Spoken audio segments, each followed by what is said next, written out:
क्या हालचाल है। चैनल पर आपका स्वागत है आप सबका science with Harshal Bharat channel पे, जहां साइंस पढ़ी जाती है हंसी के साथ और बोरिंग कंसेप्ट्स बन जाते हैं फुल एंटरटेनिंग।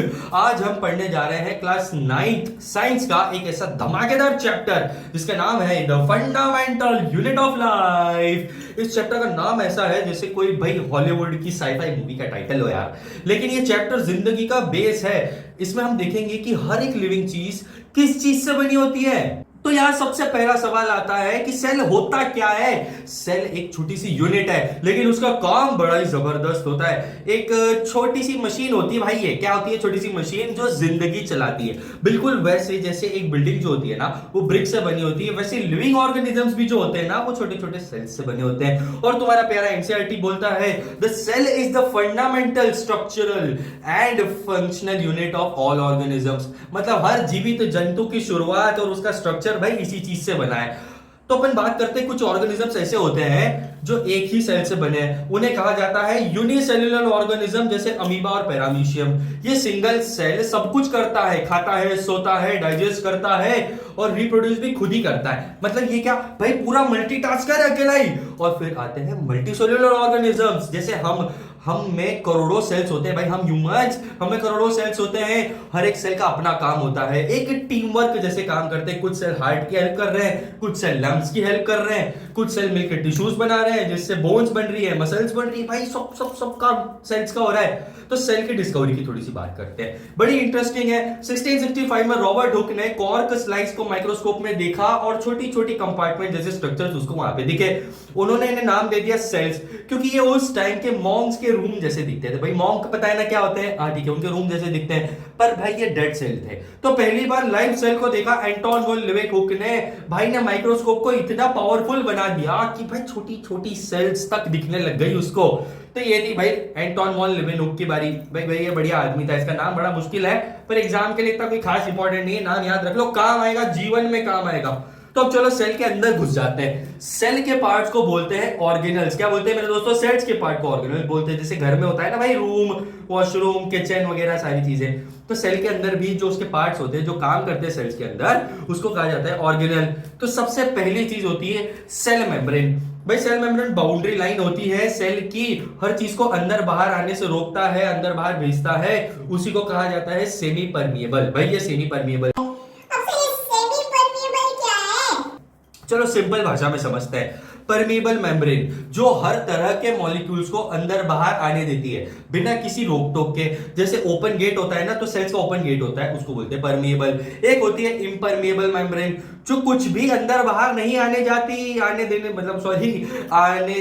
जाने नहीं देती है। वैसी होती है सेमी परमिएबल मेम्ब्रेन जो कुछ स्पेसिफिक मॉलिक्यूल्स को अंदर जाने देती है, जैसे पानी और ऑक्सीजन, कार्बन डाइऑक्साइड भी होता है। बाकी सबको क्या करती है भाई? बाहर ही रोक देती है। जैसे बाउंसर होता है, जैसे मैं दिख रहा हूं ना भाई बाउंसर, पार्टी में नहीं घुसने दूंगा तुम लोगों को, स्टैग एंट्री अलाउड है, वही सारी चीजें।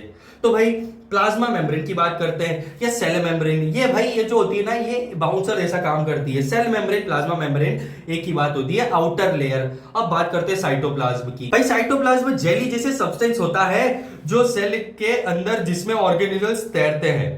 अब भाई साइटोप्लाज्म में ऑर्गेनल्स तैरते तो हैं, लेकिन ये मेटाबॉलिक एक्टिविटीज की जगह भी है। सारी मेटाबॉलिक एक्टिविटीज मतलब केमिकल रिएक्शंस कहां हो रही है? प्लांट सेल के अंदर ही हो रही है। अब अपन बात करते हैं सेल का बॉस कौन होता है? तो कंपनी है, तो मशीन है, इसका बॉस भी तो होता है, तो उसको कहा जाता है न्यूक्लियस। इसके अंदर होता है डीएनए। सारी इंफॉर्मेशन, कमांड और कंट्रोल कहां से हो रहा है भाई?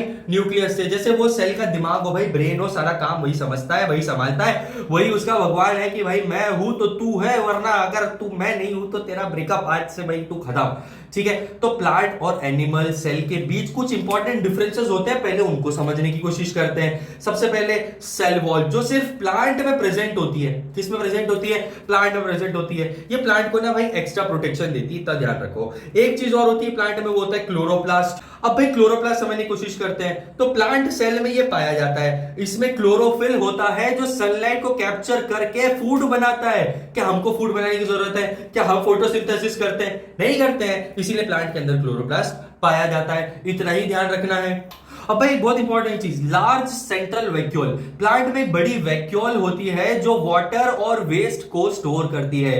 एनिमल सेल में भी होती है पर छोटी होती है और बहुत सारी होती है, ज्यादा काम नहीं होता इसलिए, ठीक है। शेप की बात करते हैं तो प्लांट का होता है भाई रेक्टेंगुलर और एनिमल्स का होता है थोड़ा सा इरेगुलर। तो डिफरेंस तुमको स्क्रीन के ऊपर, टीवी पे, मोबाइल पे जहां तुम देख रहे हो इस वीडियो को वहां दिख रहा होगा, तो ध्यान रखना, ये डिफरेंस लिख लो, बहुत जरूरी है एग्जामिनेशन के लिए। अब अपन बात करते हैं भाई बहुत इंपॉर्टेंट चीजों की, ऑर्गेनल्स की थोड़ी सी बात करते हैं घुसते अंदर। तो प्लाज्मा मेम्ब्रेन यानी सेल की आउटर बॉडी, जैसे घर की दीवार, जैसे अभी पढ़ा हमने कि भाई सेमी परमिएबल मेम्ब्रेन होती है। तो दो इंपॉर्टेंट प्रोसेसेस होती है सेल के अंदर, एक होती है डिफ्यूजन, एक होती है ऑस्मोसिस। तो पहले डिफ्यूजन समझते हैं। जब पार्टिकल्स हाई कॉन्सेंट्रेशन से लो कॉन्सेंट्रेशन की तरफ मूव करते हैं, जैसे तुम क्लास में परफ्यूम छिड़कते हो तो धीरे धीरे पूरी क्लास में उसकी स्मेल फैल जाती है ना, बस वही चीज डिफ्यूजन होती है। ऑस्मोसिस की बात करते हैं, स्पेशल केस ऑफ डिफ्यूजन जहां सिर्फ पानी मूव करता है और वो भी सेमी परमिएबल मेम्ब्रेन के थ्रू, वो मैं बता चुका हूं। अब जैसे अगर हम किशमिश को पानी में डालते हैं तो वो फूल जाती है ना, स्वेल हो जाती है, तो पानी किशमिश के अंदर चला गया। अब पानी किशमिश के अंदर चला गया तो पानी जब सेल के अंदर एंटर करता है वैसे ही काम करता है, तो उसी को कहा जाता है ऑस्मोसिस, मतलब पानी का एंट्री एग्जिट, ठीक है। यही प्रोसेस होती है ऑस्मोसिस रिलेटेड टू वाटर। अब भाई थोड़ी न्यूक्लियस की बात करते हैं। तो nucleus is the command centre, भाई ये कमांड सेंटर है। इसके अंदर होता है न्यूक्लियोप्लाज्म और न्यूक्लियोलस और क्रोमेटिन मटेरियल। जब सेल डिवाइड करता है ना तो क्रोमेटिन मटेरियल जो होता है वो क्रोमोसोम्स में बदल जाता है। अब ये क्या है इसको मैं तुमको आराम से समझाऊंगा एक चैप्टर अलग से लेके। अब अपन बात करते हैं थोड़ी सी डिटेल में। इसके अंदर होता है डीएनए और डीएनए के अंदर होती है जेनेटिक इंफॉर्मेशन, मतलब तुम्हारी हाइट, स्किन कलर, डिंपल और सब कुछ कौन डिसाइड कर रहा है? डीएनए। कहां प्रेजेंट है भाई? न्यूक्लियस में प्रेजेंट है, जो एक बॉडी से दूसरी बॉडी में जाएगा और बताएगा कि भाई तुम्हारा स्ट्रक्चर कैसा होगा, वही चीज होती है डीएनए। ये तुम आगे अच्छे से समझोगे। चलो अब फैक्ट्री के अंदर के डिपार्टमेंट्स की बात करते हैं, मतलब सेल के अंदर के डिपार्टमेंट्स की बात करते हैं। तो भाई सीधी सबसे पहली चीज एंडोप्लाज्मिक रेटिकुलम, ईआर बोलते हैं। इसके दो टाइप्स होते हैं, एक होता है रफ एंडोप्लाज्मिक रेटिकुलम और एक होता है स्मूथ एंडोप्लाज्मिक रेटिकुलम। अब रफ एंडोप्लाज्मिक रेटिकुलम प्रोटीन बनाता है, राइबोसोम्स लगे होते हैं इसके ऊपर। भाई क्या लगे होते हैं? राइबोसोम्स, जैसे एक फैक्ट्री की लाइन होती है। वहीं स्मूथ एंडोप्लाज्मिक रेटिकुलम फैट्स बनाता है और टॉक्सिन्स को बॉडी से रिमूव करता है। डिटॉक्स वाला ग्रीन जूस समझ लो या तुम्हारा ग्रीन टी समझ लो, जो तुम्हारी बॉडी में हेल्प करती है, भाई बॉडी को हेल्दी बनाती है। तो डिटॉक्स करता है, सारी खराब चीजों को निकालने की कोशिश करता है ये। अगली भाई चीज होती है गोल्जी या गोल्गी, जो तुमको बोलना है उसका अपैरेटस, गोल्जी अपैरेटस। मॉडिफाई करता है प्रोटीन को, पैकेज करके रखता है, भाई अमेज़न की तरह एक जगह से दूसरी जगह प्रोटीन को पहुंचाने का काम करता है। अब सबसे इंपॉर्टेंट चीज अपन बात करने जा रहे हैं सेल के अंदर, वो होती है भाई माइटोकॉन्ड्रिया। माइटोकॉन्ड्रिया क्या होता है भाई? Powerhouse of the cell बोलते हैं इसको। ये एनर्जी देता है in the form of ATP. तुम जो भी काम करते हो वो इसी की वजह से होता है। बॉडी में जो भी एनर्जी मिल रही है वो एटीपी से मिलती है, और वो कौन दे रहा है? हमारे माइटोकॉन्ड्रिया भैया दे रहे हैं। सीधी सी बात है ना।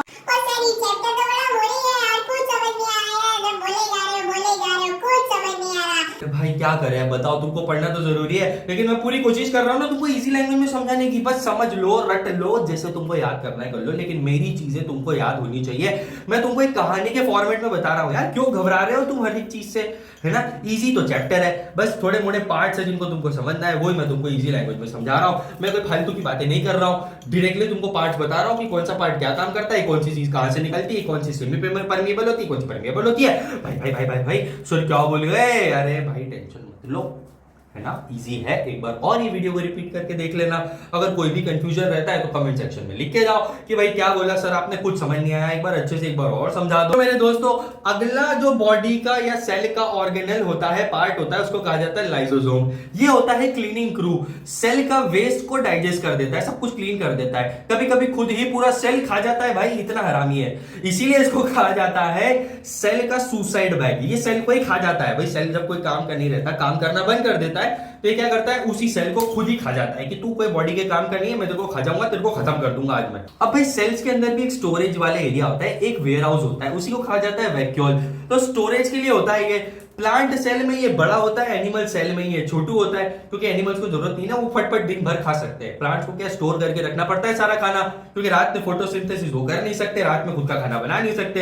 हमारे घर पे तो चूल्हा चौका है, हम तो रात में खा सकते हैं खाना बना के, कभी भी खा सकते हैं। हमको तो मजा आती है भैया, रात में 1:30-2 बजे जाग रहे हैं, यूट्यूब चला रहे हैं, मैगी बना ली, भाई भूख लग रही है, लगती है ना रात में भूख, मुझे भी लगती है यार सर, बहुत भूख लगती है। ठीक है, तो भाई अपने पास तो कोई ऐसा कोई लोड नहीं है कि अपन कभी भी खाना नहीं खा सकते, लेकिन प्लांट्स को स्टोर करके रखना है तो कहाँ स्टोर करके रखता है? वैक्यूल में। इसीलिए वो बड़ा होता है प्लांट्स के अंदर और एनिमल्स के अंदर छोटा होता है, क्योंकि ज्यादा कोई रोल नहीं है उसका अपनी बॉडी में। अपने को खाना कभी भी मिल जाता है 24/7। प्लांट्स को थोड़ी तकलीफ होती है, इसलिए बेचारे एक स्टोरेज बैग उनके साथ रखते हैं। एक इंपॉर्टेंट चीज और समझते हैं, प्लास्टिड क्या होते हैं भाई? ये सिर्फ प्लांट में होते हैं। इनमें प्रेजेंट होता है क्लोरोप्लास्ट, भाई ग्रीन कलर का पिगमेंट होता है। एक और चीज होती है क्रोमोप्लास्ट, एक और चीज होती है ल्यूकोप्लास्ट। अब ये सारी चीजें क्या है? तो भाई ग्रीन पिगमेंट जो सनलाइट को एब्जॉर्ब करता है। ल्यूकोप्लास्ट अभी समझ लो वो क्या होता है भाई? फूड को स्टोर करके रखता है। क्रोमोप्लास्ट क्या होता है ये मैं तुमको थोड़ी देर बाद बताऊंगा, या फिर अगले चैप्टर में बताने वाला हूं, क्योंकि अभी कोई काम का नहीं है, इसलिए इसको छोड़ दो। तुम्हारे कोर्स में भी नहीं है, मैंने ऐसे ही बता दिया। ठीक है, अब सर आप बोले जा रहे हो कि सेल जो होता है वो बार बार डेवलप होता है बॉडी में, बहुत सारे सेल्स होते हैं। मैं तुमको बता दूं 37 ट्रिलियन सेल्स होते हैं अपनी बॉडी के अंदर। कितने?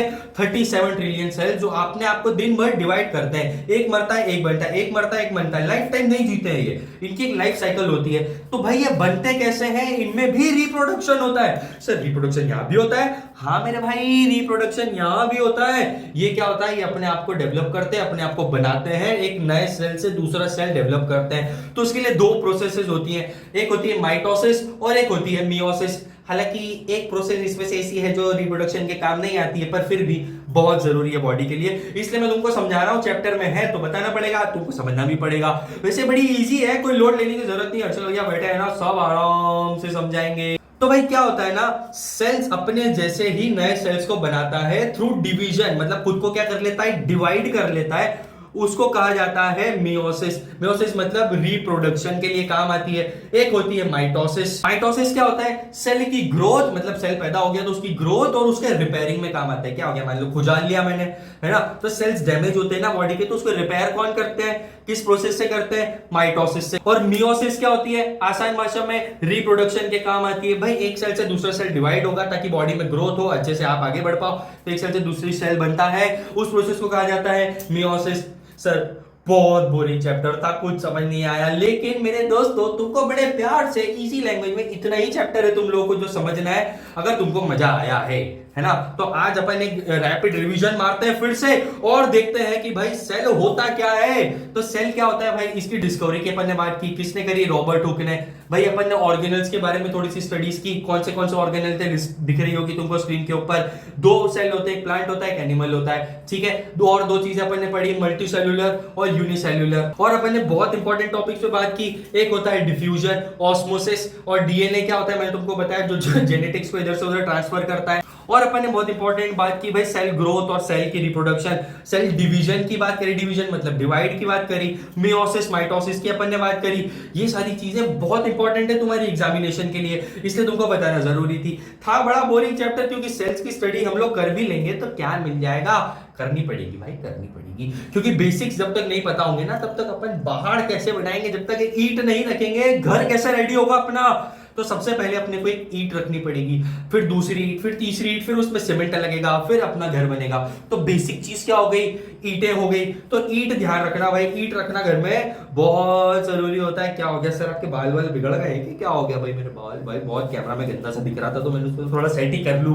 वैसे तो अपनी शक्ल है तुम्हारे ऐसी भाई बोलूं, है ना, फिर भी मैं कोशिश करता हूँ कि तुम्हारे लिए स्मार्ट दिखूं। रोज नहा धो के आता हूँ, खड़ा होता हूँ तुम्हारी स्क्रीन के ऊपर, ताकि तुम्हारे लिए एक अच्छा सा वीडियो मैं रेडी कर दूं।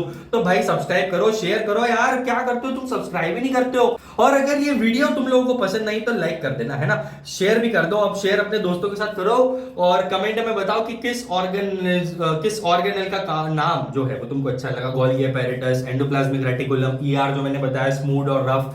ठीक है, और सब्सक्राइब करना मत भूलना हर्षल बारोट चैनल को, भाई science with Harshal Barot channel को, ताकि ऐसे ही साइंस के इजी वे में तुम लोगों को टॉपिक मिलते जाए। ऐसी धमाकेदार वीडियो और चैनल के ऊपर आने वाले, तो फटाफट लाइक करो, सब्सक्राइब करो, शेयर करो, है ना, मजा आएगा तुमको। और मेरे शॉर्ट्स देखते रहो भाई, शॉर्ट्स अभी भी बोल रहा हूँ बहुत ज्यादा इंटरेस्टिंग है यार, छोटे छोटे में तुमको बड़ी बड़ी चीजें मिल जाती है। एग्जामिनेशन के इंपॉर्टेंट टिप्स एंड ट्रिक्स भी मैंने यूट्यूब पे डाल रखी है, जाके देखो, चैनल पे ओपन करो और जाके देखो कि कैसे पढ़ना है, कैसे तुम एक टॉपर बन सकते हो। ठीक है, वो सारी ट्रिक्स भी तुम्हारे लिए मैंने यूट्यूब पे चैनल पे डाल रखी है जाके देखो। सॉरी थोड़ी खांसी आ गई, एक सांस में बोल गया यार। है ना। तो करो मजे, एंजॉय करो और मिलते हैं अगले वीडियो में। फटाफट सब्सक्राइब करो, लाइक करो और अपने शेयर करो। ये मैं 5वीं बार बोल रहा हूं, कर दो क्योंकि नहीं करते हो यार। सब्सक्राइब कर लो क्योंकि अगला वीडियो, अगला चैप्टर आने वाला है। अगर कोर्स अच्छा लग रहा है तो कमेंट में मेरे को ये बताओ कि सर आप बड़ा बोरिंग समझाते हो या अच्छा समझाते हो, आपको ये इंप्रूव करना चाहिए, आपने ये टॉपिक मिस कर दिया। मैंने जो टॉपिक मिस किया है वो मैं शॉर्ट्स में डाल दूंगा। तो फटाफट लाइक करो और सब्सक्राइब कर लो और मेरे को कमेंट में लिखो कि भाई सर ये वाला टॉपिक अलग से हमको दो, है ना, कि ये छूट गया, फलानी चीज छूट गई है, XYZ चीज छूट गई है, तो उसका एक शॉर्ट वीडियो बना दो। तो शॉर्ट वीडियो तुम 1 मिनट में देख के इंटरेस्टिंग तरीके से समझ लोगे ना, इसीलिए मैं तुमको बता रहा हूँ कि फटाफट कर दो सब्सक्राइब और कमेंट कर दो और मेरे को बता दो कि क्या छूटा है ना। तो मिलते हैं अगले वीडियो में। बाय बाय, नमस्कार। आउट्रो मेरा इंट्रो से भी लंबा हो गया, है ना। तुम देख तो नहीं रहे होंगे, अगर देख रहे हो यहाँ तक टिके हुए हो एंड वीडियो तक, तो मिलते हैं अपन अगले वीडियो में। बाय बाय मेरे दोस्तों, अपनी दोस्ती पक्की, अगला चैप्टर आने वाला है। कहानी उद्गम में उड़ा